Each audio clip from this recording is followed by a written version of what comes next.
महाकाली महालक्ष्मी महासरस्वती स्वरूपिणी शारदाम्बा देवता हवनं करिष्ये।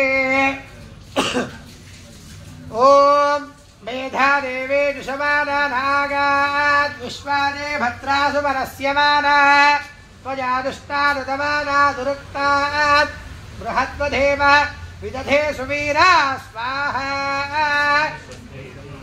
ओम मेधां महेन्द्रो ददातु मेधां देवी सरस्वती मेधां मे अश्विना उभावा धत्तां पुष्करस्रजा स्वाहा।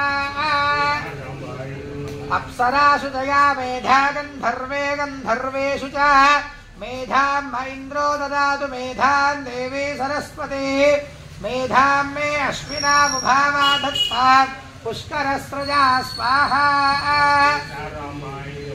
मयि मेधां मयि प्रजां मयि यज्ञस्तेजो दधातु मयि मेधां मयि प्रजां मयि इन्द्र इन्द्रियं दधातु मयि मेधां मयि प्रजां मयि सूर्य भ्राजो दधातु स्वाहा।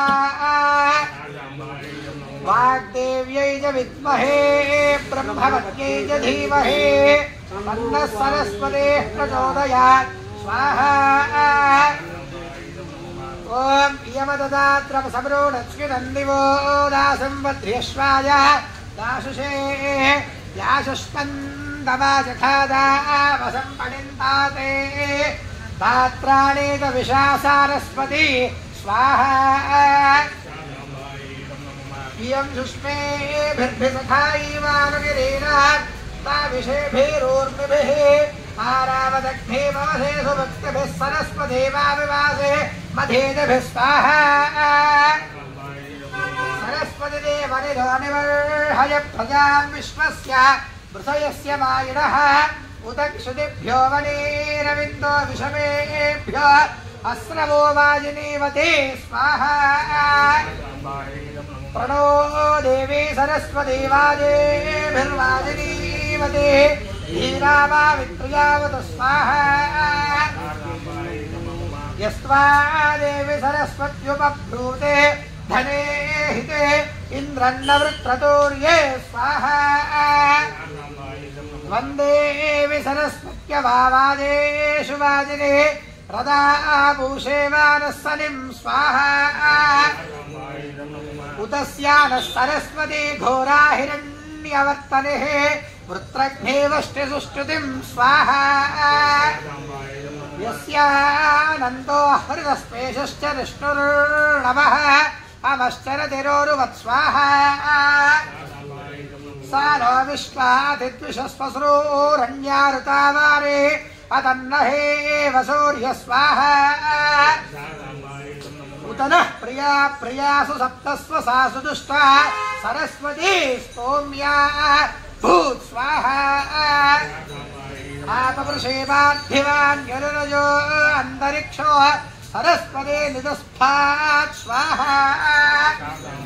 ऋषभस्था सप्तधातु पञ्चजाता वर्धयन्ते वाजे वाजे हव्या भूत् स्वाहा।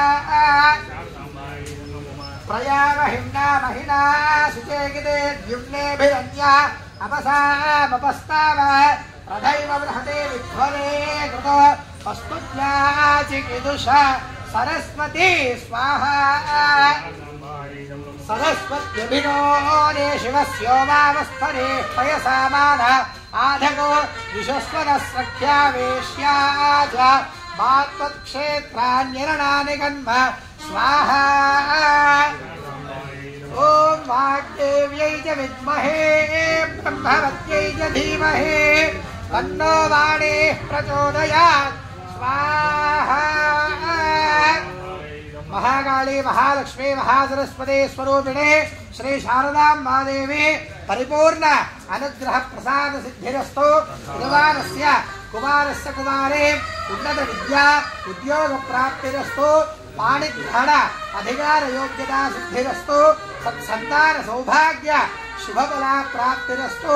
यजमानस्य मनः संकल्प सिद्धिरस्तु।